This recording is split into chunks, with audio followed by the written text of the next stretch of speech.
Welcome to the 91 Day Business Spotlight Live. I'm your host, Jonathan, and today I've got with me John from Ontario, Canada, up by Ottawa. And I'm really excited to chat with John a little bit today and have him share some things about his business and who he serves. So, John, welcome to the show today. I'm grateful to have you. Can you tell us a little bit about who you serve and how you make their lives better? Thanks for having me on the show, Jonathan. I really appreciate it. I'm John D. Allen, Allen Small Business Coaching. I specialize in helping business coaches learn how to sell without selling anything. And what I mean by that is you need to find out the person's real want, what their problem is. And once you find out what their real problem is, that's the only way you can help serve them. How do you get there? You have to learn how to ask better questions to dig deep. If you look at it like an iceberg, a lot of the initial answers you get, Jonathan, as you're aware, you'll get an answer here at the surface. Hmm. So that's not where the real problem is. You need to dig down, down, down until you get down to what the real problem is. Once you're down to the real problem, the simple question is, do you want to own it? Is this your real problem? And do you want to solve it today? Do you want to wait 6 months to a year? If they want to solve it right away, you know, I may or may not be able to help them. It depends on what it is. But Sure. now you've got something to work with. If it's not their real problem, this is when you hear, well, I'll think about it. I'll get back to you. Yes. And you start chasing. And you know as well as I do, when you're chasing somebody, they can run a whole lot faster than you can. So you'll never be able to run as fast as them. So rather than chase them, find out what their real problem is, find out if they're ready to solve it, and then if you want to work with them, this is the one thing. I don't take everybody. Just because you got a pulse and a wallet doesn't qualify you to work with me. I So have to good. feel that you're sincere, you're ready, willing, and able to do what's necessary, and our values line up. If our values don't line up, we're not going to work together. One of the things I've learned, and my skull was a little thicker than some people's, was uh, if you're not a good fit or you're just in it for the money, and this prospect is being a pain in the butt before you even start and real demanding and everything, there's a real good chance once you take them on as a client, it's going to get worse. So So, true. you know, I'm been through life. I tell people I got a PhD from the U of HK, the University of Hard Knocks. And I'm at a stage in my life where the money's not the most important thing. Yes, obviously I want the money, but I want to be able to help people. And if the synergy isn't there, I don't have the time or patience to work with you. That's basically how I do it. And you know, if your listeners are open to it, you know, I've got an article called "Fall in Love with Your Prospect's Problem, Not Your Solution or Program." I'll be glad to send any of your audience that wants it. I don't know how to put it up on your board or not, or even if you allow that. Well, we'd be happy to do that. I think that's a great offer. I really appreciate that, John. What will happen is when we're done here, if you're watching live or catching on the replay, we'll go ahead and I'll coordinate with John and we'll actually get that posted in the comments under the video here so that you guys can do that. John, I really love the style that you're talking about and the way you look at it. I think you're absolutely right. Having been in sales for more than a couple decades myself, I know one of the things that I had to learn the hard way was that not every prospect was going to be a good client. And oftentimes I got that inkling before I closed the deal, but sometimes again, we were chasing that money a little bit too much and more worried about I could really use that job right now. And so we didn't pay enough attention to those inklings.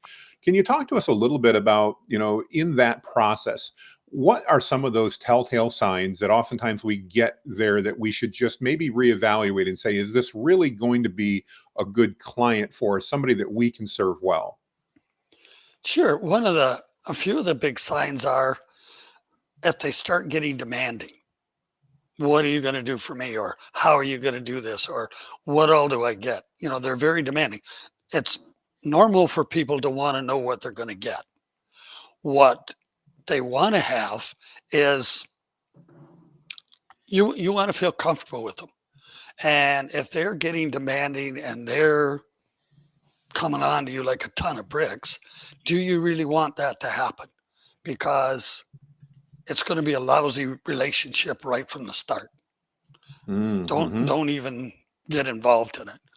And one of the other things is, well, I really don't want to do all the work. Can you do it for me? No. Did Wayne Gretzky's dad teach him how to shoot? Or was it Wayne out in his backyard for all those years shooting the puck at the net? You have to be willing to do the work. If you're not going to do the work, you're not going to get the results. And by the way, that's the guarantee for my program. I actually had a gentleman one day, and I didn't think he was going to be a client. And I was just kind of being a smart ass.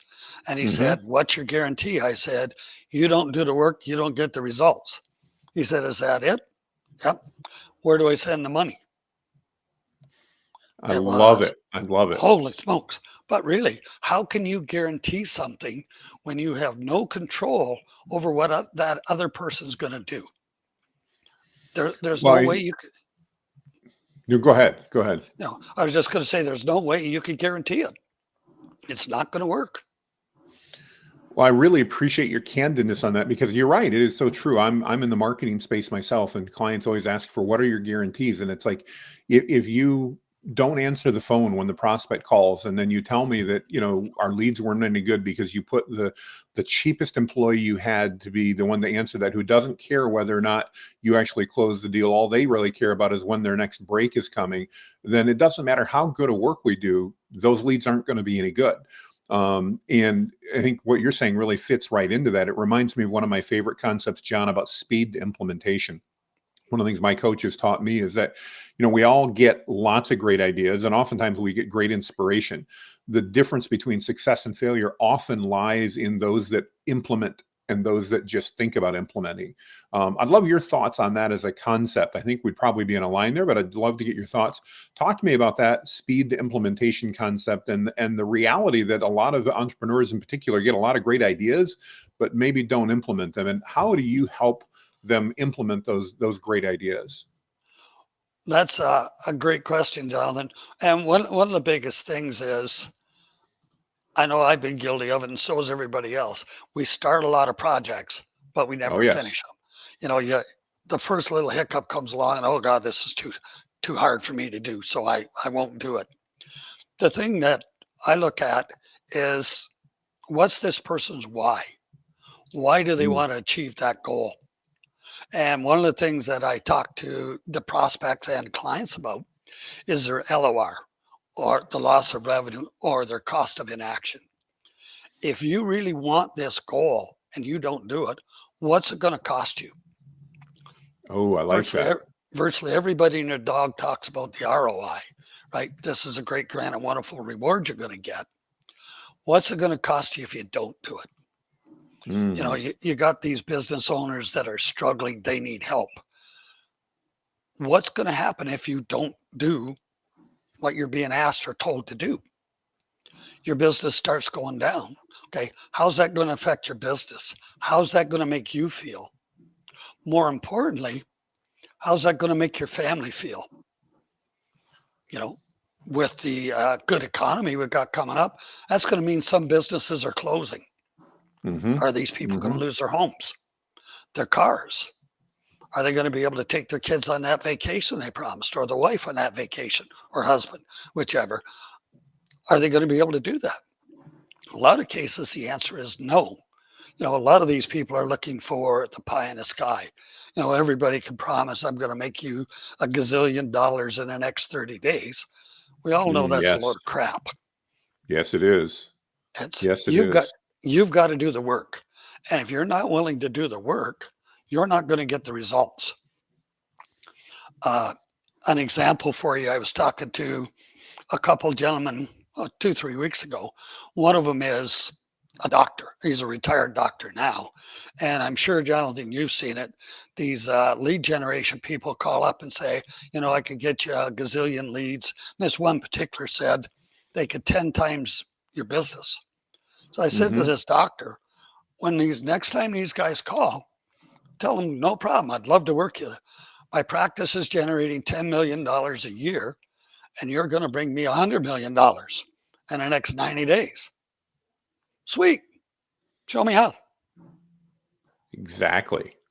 And I'd love to see the look on that person's face that's making that promise, because they never think of that. You and I know that promises are cheap and often mean nothing. And unfortunately, in the marketing world, that's one of the things that so many people lead with and don't have any intention on fulfilling or carrying through on.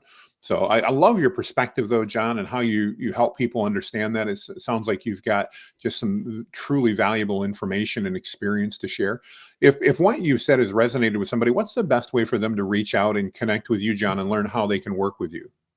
They can reach me through the email at alanwwsolutions@gmail.com. If they're in North America, they can call me at 1-519-520-5662. And I've also got a Calendly link if anybody wants to connect and have a brief talk. Am I the right person for everybody? Not a chance. But I'm willing to talk. I may offer some suggestions or what have you. I may also know if I'm not the right one, somebody that you can talk to or should be talking to.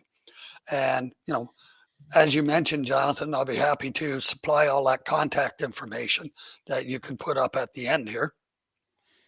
We will absolutely do that. And again, I just talking to you, I can tell you've got great experience and understand things. If you're catching us live or on the replay, know that I don't pre-vet our guests that we get on here. Sometimes we get people that I'm super impressed with, and we'll just say sometimes. John's one of those people that's really impressed me. John, we met I'm looking at our timer here. So we're at 13 minutes in. We met about 15 minutes ago for the first time. And I just want to thank you for sharing your knowledge and your expertise and being willing to add value to our community by offering your services, as well as some of those free tools that you've mentioned. We'll definitely get those posted in the link.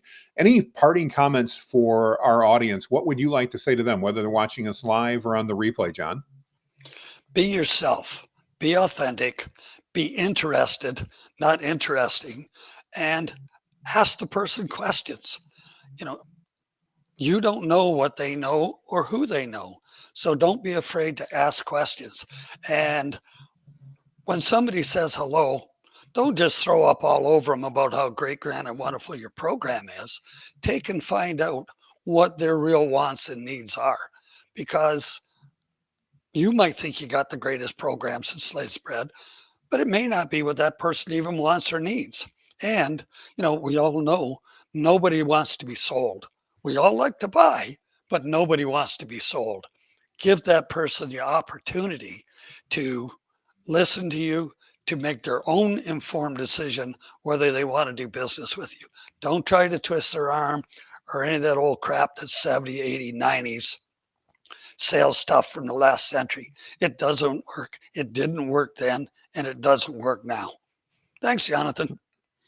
Wow. Amazing advice, John. I want to thank you for that. I've spent part of my career doing sales training, and one of the things I always talk about is just exactly what you said. Don't tell them how great you are.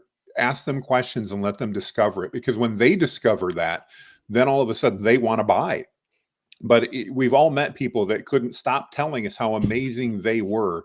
And, whether it's at a cocktail party or anywhere else, and all we can do is try to get away from them because we don't want to hear how great they are. And that's who you are if that's what you're trying to do. So, John, wonderful advice.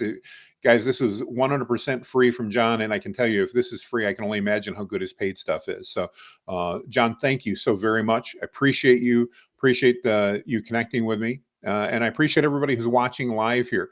And I encourage you to reach out to John, connect with him, and see how he might be able to help you with your business.